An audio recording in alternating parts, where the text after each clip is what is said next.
Bonjour et bienvenue dans cette nouvelle vidéo qui va porter sur l'utilisation des épures d'escalier droites qui sont présents sur TopSuite Store. Alors pour rappel, TopSuite Store est accessible sur le site store.topsuite.com que vous pouvez bien entendu passer en français. Divers types d'escaliers sont déjà présents, c'est-à-dire le draw, l'hélicoïdal et le multivolet. Pour le télécharger, il suffit d'aller dessus et de cliquer sur télécharger. Chaque escalier est livré avec un exemple et puis possède sa vidéo. Une fois que vous l'aurez téléchargé, TopSuite va créer une bibliothèque qui va s'appeler TopSuite Store Métallerie Épure, dans lequel vous allez retrouver les différents escaliers téléchargés et vous allez pouvoir les exploiter pour créer par exemple l'assemblage qui est derrière et qu'on va créer ensemble. Pour ce faire, la première chose à réaliser, c'est un assemblage. Ensuite, on va aller dans la bibliothèque chercher notre épure et on va la faire glisser directement ici. Ça, c'est une première façon de faire. La seconde, c'est travailler avec un favori de recherche, par exemple épure, qui va servir à appeler directement les différentes épures présentes sur votre PDM. L'utilisation est la même, on la prend, on la fait glisser et TopSuite nous invite à la positionner. Si vous avez déjà un environnement, on va se positionner dans l'environnement, sinon on va se positionner sur le repère. Alors, une épure d'escalier, qu'est-ce que c'est? C'est simplement le squelette qui va vous permettre de bâtir n'importe quel escalier en s'affranchissant de toute la partie paramétrage. C'est-à-dire que la partie paramétrage a déjà été réalisée dans le modèle et à l'insertion, on va pouvoir faire varier ces différentes valeurs. Donc je vais vous les présenter. On va avoir la hauteur, la largeur de l'escalier, hauteur de marche maximale, ça va être la hauteur de marche à ne pas dépasser, le recouvrement entre marches, le giron de marche palière, c'est la dimension de la dernière marche. S'il est à 0, on n'a pas de marche palière. Ensuite, on va avoir accès à deux modes de calcul, soit le pas de foulée, on va donner à TopSuite un objectif de pas de foulée à atteindre, ici 600, ou soit on va pouvoir travailler avec un reculement maximum, où là, typiquement, on va pouvoir faire un escalier hors norme si on a un encombrement qui est restreint. Ensuite, on va pouvoir choisir est-ce qu'on veut afficher le limon intérieur ou pas, et est-ce qu'on veut réaliser un escalier qui va être avec un limon centré ou pas. Une fois que tout cela est paramétré, on valide. À partir de là, vous avez tout à disposition pour pouvoir bâtir votre escalier. On pourrait commencer par dessiner les limons. On pourrait imaginer avoir un limon qui va commencer ici, aller là, terminer ici. On va pouvoir positionner des profilés là-dessus. Clic droit, profilé. On va choisir la section du profilé. Alors on peut le poser sur tous les segments d'un coup. Il faut reprendre l'esquisse et avec le picking rotatif tout sélectionner. On va choisir comment on va positionner notre profilé. Donc on va prendre cet angle-là. On va le mettre à l'envers.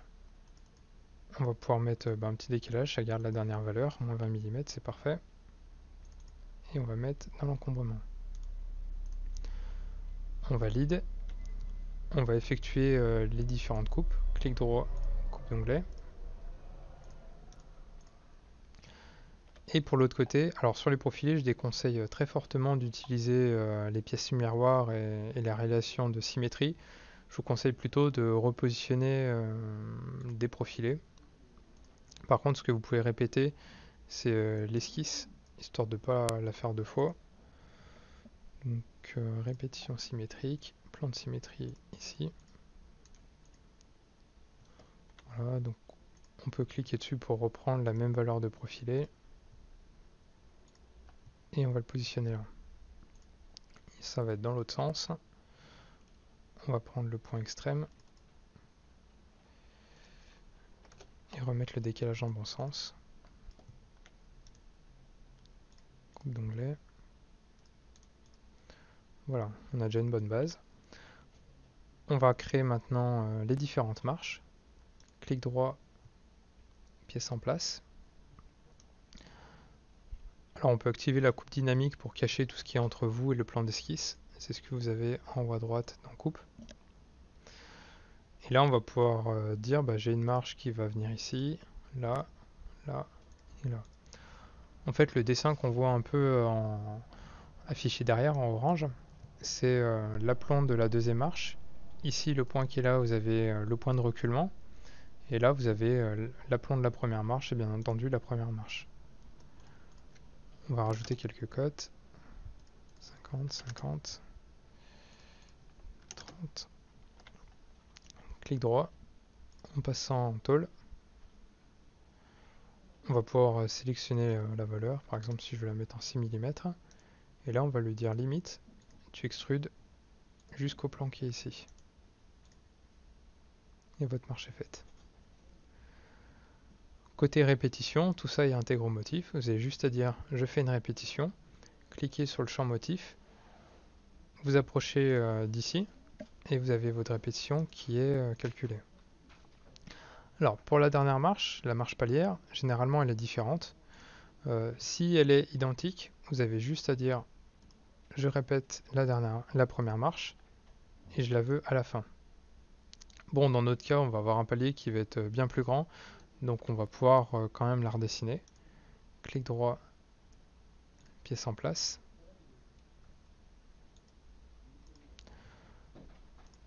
On va dessiner le profil de notre marche palière.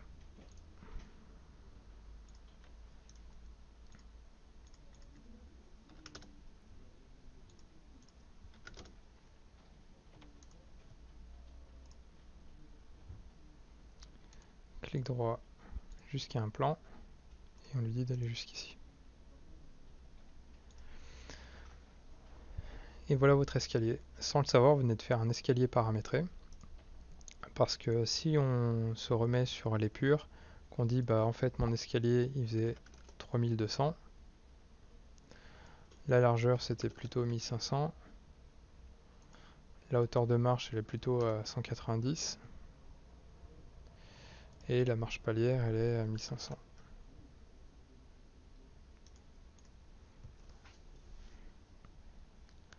Vous avez l'intégralité de votre escalier qui est recalculée.